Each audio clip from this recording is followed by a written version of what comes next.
नमस्कार दोस्तों, अविनाश की वॉइस चैनल में आपका स्वागत है। दोस्तों, मैं एक बार फिर से गौतम बुद्ध की प्रेरणादायक कहानी लेकर आया हूँ। मन को शांत कैसे करें। एक समय की बात है, हिमालय की खाड़ी के किनारे एक छोटे से शांत गांव में राहुल नाम का एक युवा लड़का रहता था। राहुल अपने क्रोधी स्वभाव और चंचल मन के कारण गांव भर में प्रसिद्ध था।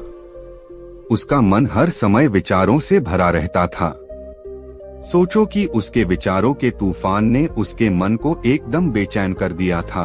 उसके जीवन से शांति मानो गायब हो गई थी और वह हमेशा अपने ही ख्यालों में खोया रहता था और तनावपूर्ण जीवन जी रहा था। उनके अशांत मन और क्रोध के कारण उनके अपने परिवार के सदस्यों और गांव वालों से भी संबंध अच्छे नहीं थे, जिससे वह और भी अधिक अकेला और अपमानित महसूस करने लगा।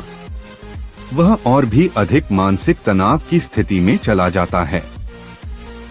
एक समय की बात है, राहुल अपने गांव की गलियों में घूम रहा था।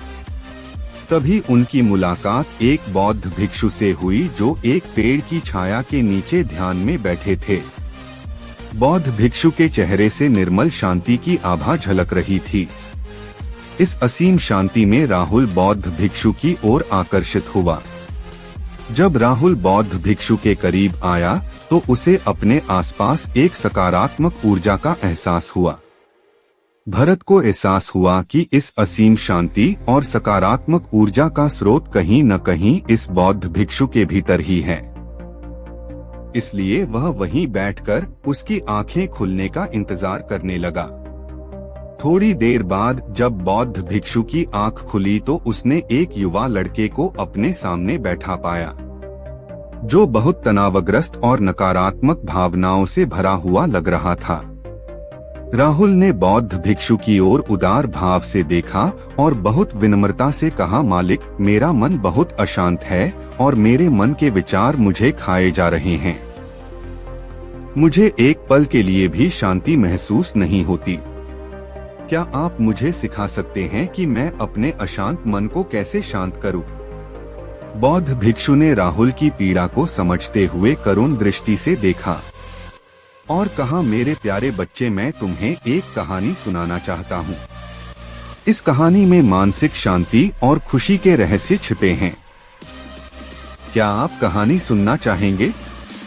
राहुल ने हाँ में सिर हिलाया और पूरी एकाग्रता से कहानी सुनने को तैयार हो गया। उनके अंदर जिज्ञासा चरम पर थी। वो कहानी सुनने को बेताब था। बहुत समय पहले की बात है, एक नगर में शक्ति नाम का एक आदमी रहता था। शक्ति बेहद महत्वाकांक्षी व्यक्ति थे और उन्हें हर काम में लोगों से मदद की जरूरत पड़ती थी। यदि उसे किसी से असफलता और बुराई सुनने को मिलती थी तो वह गहरी चिंता और तनाव में चला जाता था। उनका मानना था कि सफलता और भौतिक शक्तियां वांछित खुशी देंगी, लेकिन वह जितना सफलता और प्रशंसा के पीछे भागता था उतना ही मानसिक तनाव में डूबता जाता था।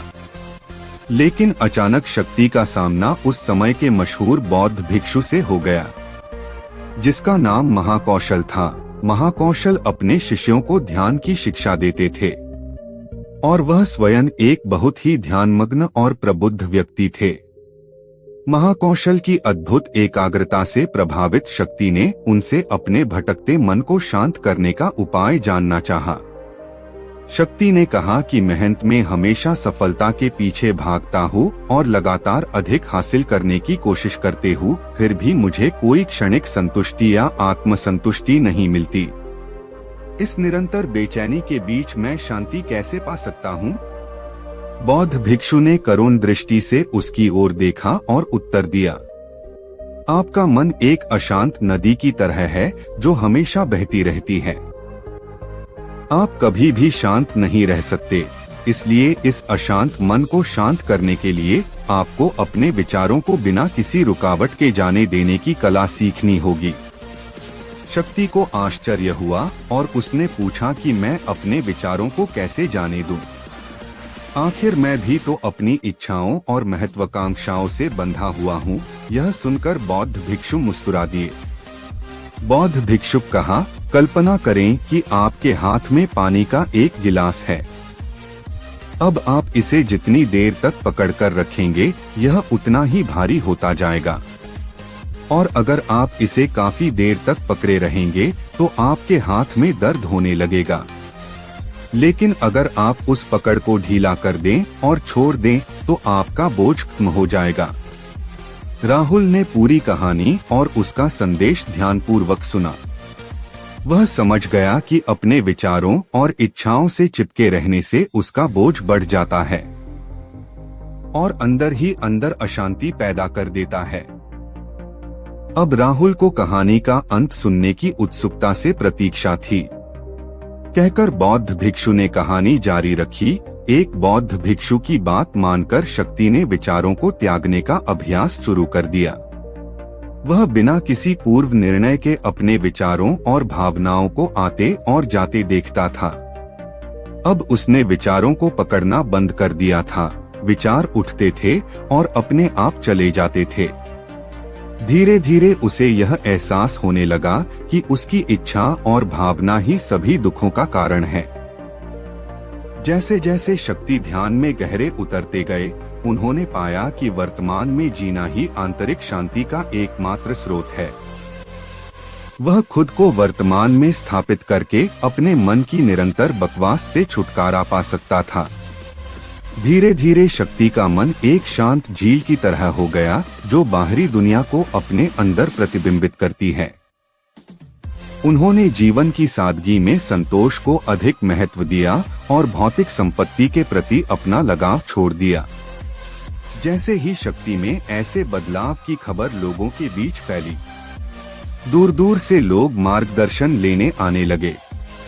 लोगों को विचारों को मुक्त करने की कला सिखाना और उन्हें अपने भीतर शांति खोजने के लिए मार्गदर्शन करना, वह लोगों के बीच शांति और ज्ञान का प्रतीक बन गया। शक्ति और साधु की कहानी समाप्त कर महाकौशल बौद्ध भिक्षु कुछ देर के लिए चुप हो गए ताकि इस कहानी का अर्थ राहुल के मन में अच्छी तरह बैठ जाए। राहुल ने बौद्ध भिक्षु की ओर देखा तो उनकी आंखों में अब एक नई समझ दिखाई दे रही थी।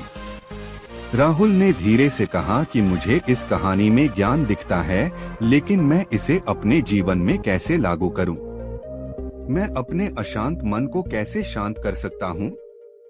राहुल के इस सवाल पर बौद्ध भिक्षु गर्मजोशी से मुस्कुराते हैं और फिर कहा कि अशांत मन को शांत करने का अभ्यास आत्म जागरूकता से शुरू होता है।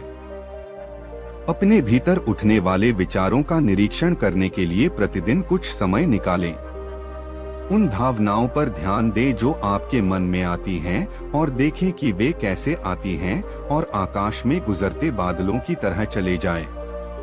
राहुल ने आंखें बंद कर लीं और बौद्ध भिक्षु के कहे अनुसार अपने विचारों का अवलोकन करने लगे।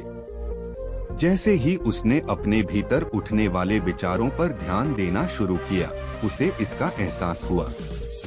उसे अपने अंदर चिंता और इच्छाओं की एक निरंतर धारा बहती हुई महसूस हुई। सिर्फ एक एहसास ने ही उसे एक अद्भुत शांति का एहसास कराया। उन्हें यह भी एहसास हुआ कि यह सभी विचारों और भावनाओं से अलग है। बौद्ध भिक्षु ने आगे कहा कि जैसे शक्ति ने खुद को सभी मोहमाया से अलग कर लिया था, वैसे ही अपने मन को अशांतकारी विचारों और भावनाओं से मुक्त करने का अभ्यास विकसित करो। बिना किसी पूर्वाग्रह के विचार को वैसे ही स्वीकार करें जैसे वह आता है और फिर धीरे धीरे उन्हें जाने दें और अपना ध्यान वर्तमान क्षण पर केंद्रित करें। लेकिन राहुल ने टोकते हुए कहा कि अगर विचार और भावनाएं इतनी मजबूत हैं तो क्या होगा? बौद्ध भिक्षु ने कहा यह बना रहता है और मन को छोड़ने से इनकार करता है। बौद्ध भिक्षु ने राहुल की बात से सहमति जताते हुए सिर हिलाया और कहा ऐसे कई मौके आएंगे जब आपके मन में सवालों का बवंडर चल रहा होगा। जब आपका दिमाग आपकी बात ही नहीं सुनेगा तो ऐसे में आपको अपनी सांसों की ताकत पर विश्वास करना होगा।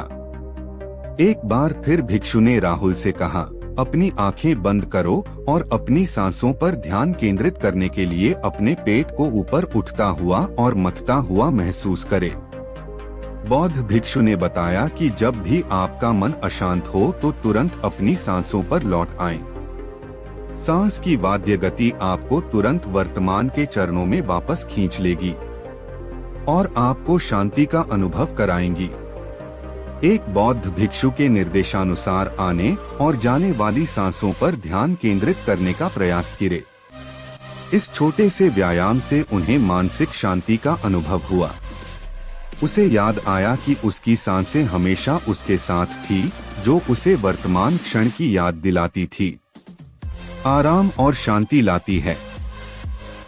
राहुल के इस विकास को देखकर बौद्ध भिक्षु मंद मंद मुस्कुराए और बोले, मेरे प्रिय बेचैन मन को शांत करना एक ऐसा अभ्यास है जिसमें बहुत प्रयास और दृढ़ इच्छा शक्ति की आवश्यकता होती है, क्योंकि लगातार व्यायाम से मांसपेशियां मजबूत होती हैं।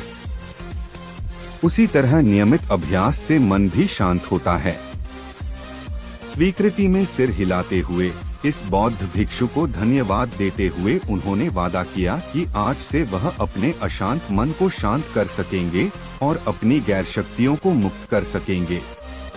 बौद्ध भिक्षु ने राहुल के कंधे पर हाथ रखकर कहा, मुझे आपकी क्षमता पर बहुत भरोसा है और आपको जल्द ही आंतरिक शांति मिलेगी। लेकिन याद रखें कि यह आसान नहीं होगा। लेकिन अगर आप दृढ़ इच्छा शक्ति और खुले दिल से प्रयास करेंगे तो आप निश्चित रूप से वह शांति पा लेंगे जो आपके अंदर है। उस दिन से राहुल अपने अशांत मन को शांत करने का प्रयास करने लगा और हर दिन ध्यान करने के लिए एक अलग समय निर्धारित किया। उसने अपने मन में उठने वाले विचारों को बिना किसी रोक-टोक के जाने दिया और अपनी सांसों के जरिए खुद को वर्तमान में बनाए रखने की कोशिश की। समय के साथ अभ्यास करते हुए राहुल को अपने अंदर शांति का अनुभव हुआ। जैसे जैसे समय बीतता गया, राहुल को ज्ञान और शांति का स्रोत कहा जाने लगा।